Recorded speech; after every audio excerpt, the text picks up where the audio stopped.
वैसे जब मैं स्किल की बात करता हूं तो मुझे अपने बहुत पुराने जानने वाले हमेशा याद आते हैं। वो ज्यादा पढ़े लिखे तो नहीं थे, लेकिन उनकी हैंडराइटिंग बहुत अच्छी थी।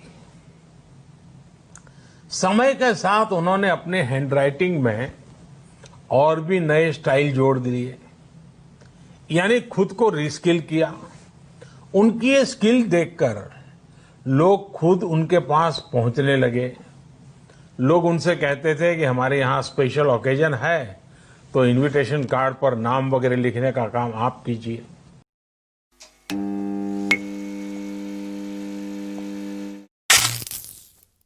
नजरिया एक्जरिया के इस सेगमेंट में हम बात करने जा रहे हैं भारत के एजुकेशन सिस्टम के बारे में।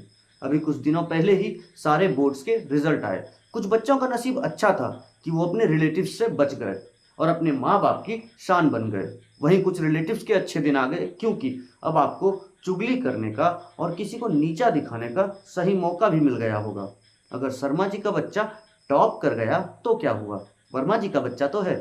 जाकर पूछिए वर्मा जी और उनकी पत्नी से कि बच्चे का रिजल्ट क्या आया। और हाँ, ये बताना ना भूलिएगा कि शर्मा जी का बच्चा डिस्ट्रिक्ट टॉपर है, ताकि वर्मा जी जूनियर वर्मा को ढंग से कूट सके। अरे रिलेटिव जी, आप तो ऐसे शान से पूछने जाते हैं मानो आपका बच्चा ऑल इंडिया टॉपर है और आपने अपने समय पर हर सब्जेक्ट में शतक लगाए थे। एजुकेशन सिस्टम के बारे में बात करने के पहले ये व्यंग जरूरी था, क्योंकि यही लोग हैं जो टॉपर होने का हवा बनाकर रखते हैं और एवरेज मार्क्स लाने वाले बच्चों के फ्यूचर की बर्बादी का स्क्रिप्ट यही लिखते हैं।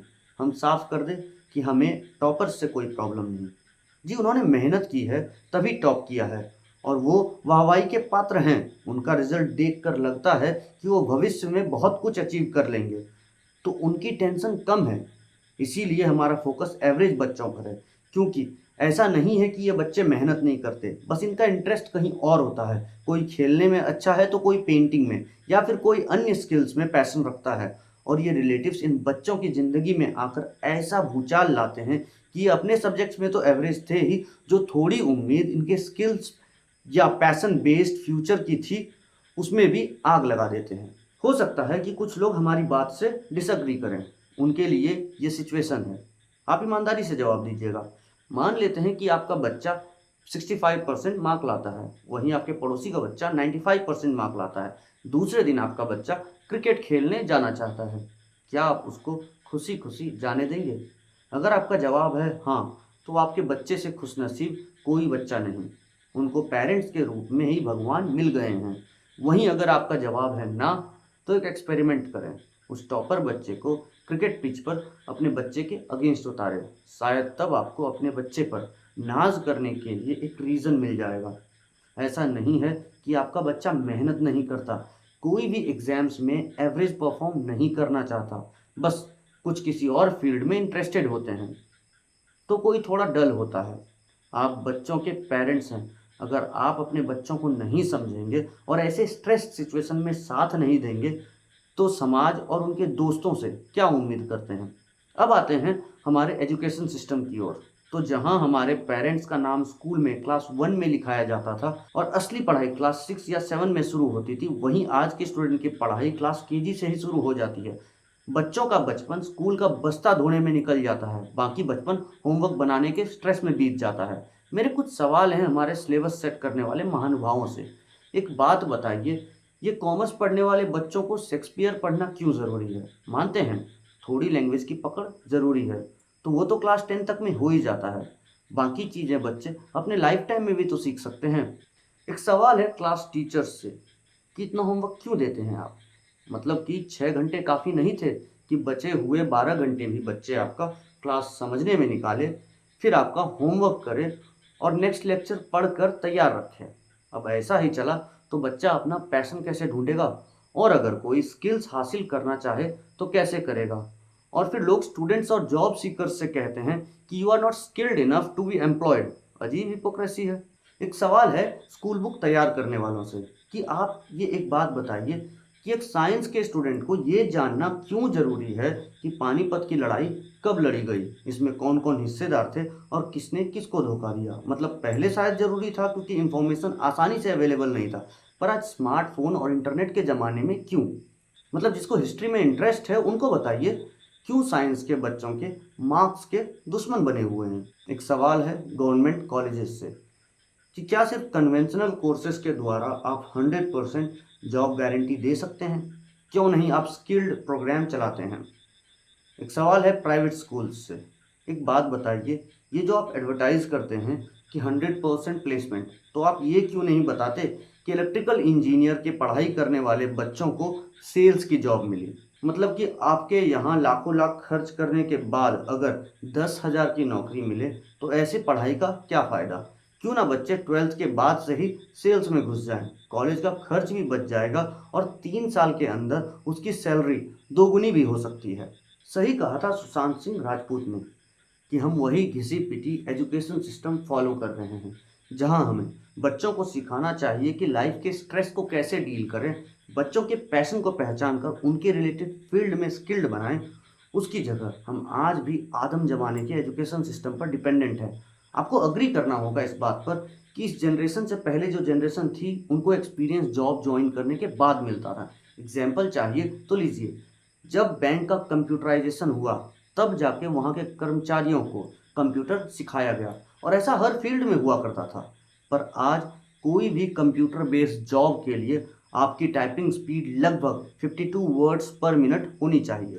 तो हम ऐसे गवर्नमेंट जॉब वैकेंसी निकालने वाले से पूछते हैं कि कौन सी ऐसी कोर्सेज स्कूल या कॉलेज में सिखाई जाती है जहां बच्चों को टाइपिंग स्पीड भी सिखाया जाता है।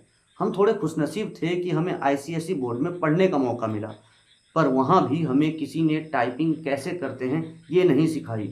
तो सोचिए उन बच्चों का क्या होगा जो सीबीएसई और स्टेट बोर्ड से पढ़ कर निकले हैं। इनमें से कई ने तो जिंदगी में कभी भी कंप्यूटर को हाथ तक नहीं लगाया, वो तो ऐसे जॉब की सोच भी नहीं सकते।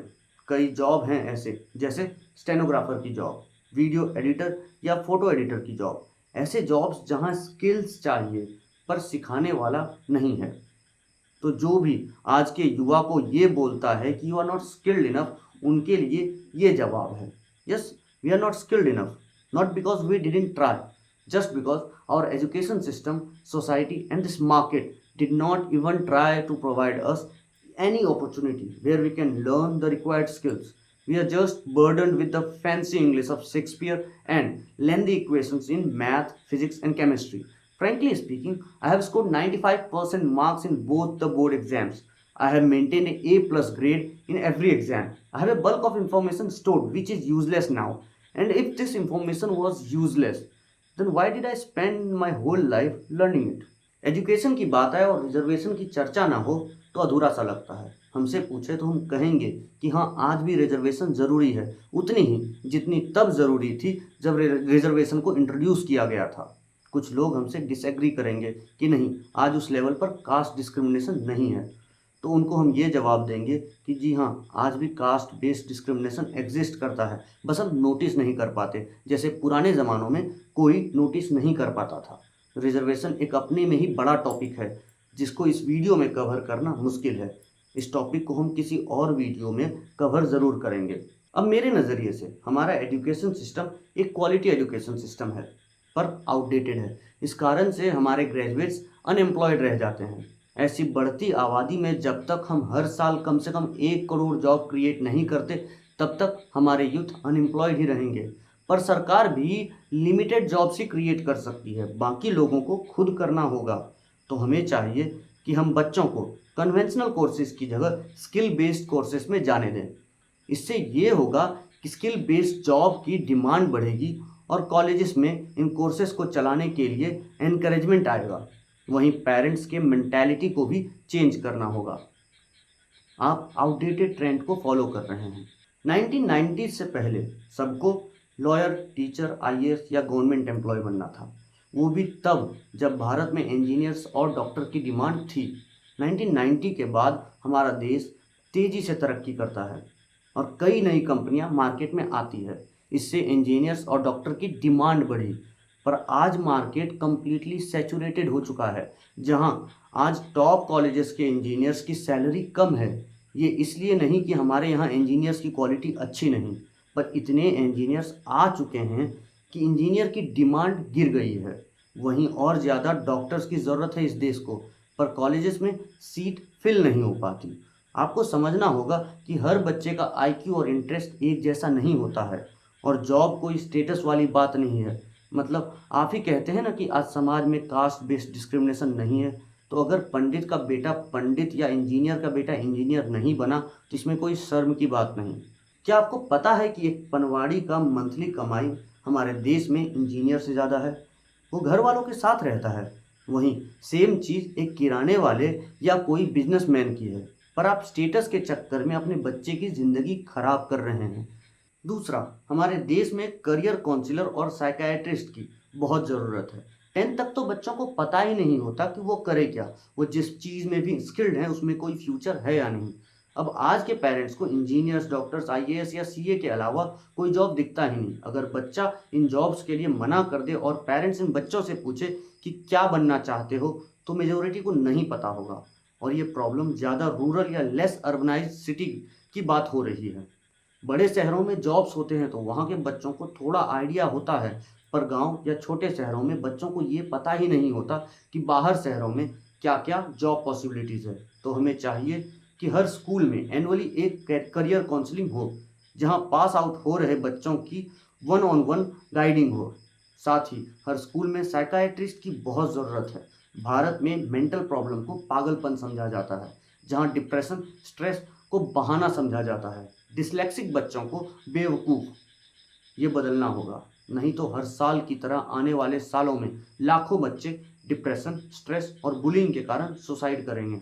आपका दिमाग भी किसी और शरीर के अंग के जैसा है, जिसमें बीच बीच में थोड़ी प्रॉब्लम्स आती है, जिसको मेंटल एक्सपर्ट्स या साइकियाट्रिस्ट के हेल्प से समझा जा सकता है, और कई प्रॉब्लम्स को ठीक भी किया जा सकता है। तो याद रखें, हर मेंटल प्रॉब्लम पागलपन नहीं है। हो सकता है कि आप जिसको बच्चे की पढ़ाई से बचने का बहाना मान रहे हैं, वही आपके बच्चे की जान ले ले। सरकार से गुजारिश है कि आप और बड़े पैमाने पर जॉब क्रिएट करें, नहीं तो एक अनएम्प्लॉयड देश को चलाना मुश्किल हो जाएगा। लोग जब अनएम्प्लॉयड रहते हैं तभी अराजकता फैलाते हैं। वहीं आपको अपने स्कूल्स और वहाँ के कल्चर को भी ठीक करना होगा, इतना कि स्कूल और कॉलेज के एजुकेशन काफ़ी हो कोई भी एंट्रेंस को निकालने के लिए। इससे हमारा ये मतलब नहीं कि आप एग्ज़ाम्स को आसान करें, बल्कि स्टूडेंट्स को इस हद तक तैयार करें कि उनको कोई कोचिंग लेने की ज़रूरत ही ना पड़े। वहीं स्टूडेंट्स को हम सुझाव देंगे कि आप अपने इंटरेस्ट को एक्सप्लोर करें, जिस चीज़ में मन लगता है वो करें, पर इसका मतलब ये नहीं कि पढ़ाई पूरी तरीके से छोड़ दें।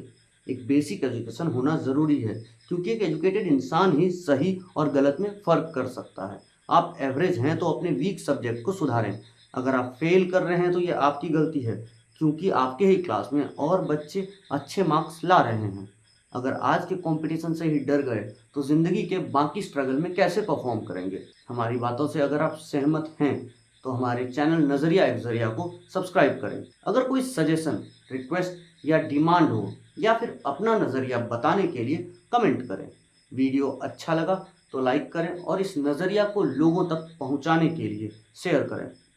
हमारे साथ लगातार जुड़े रहने के लिए आप हमें इंस्टाग्राम और ट्विटर पर फॉलो कर सकते हैं। हमारा सोशल मीडिया हैंडल ऊपर कोने में और नीचे डिस्क्रिप्शन में दिया है। आज के वीडियो में इतना ही। अगली बार हम बात करेंगे भारत के सेक्युलरिज्म पर। जी धन्यवाद।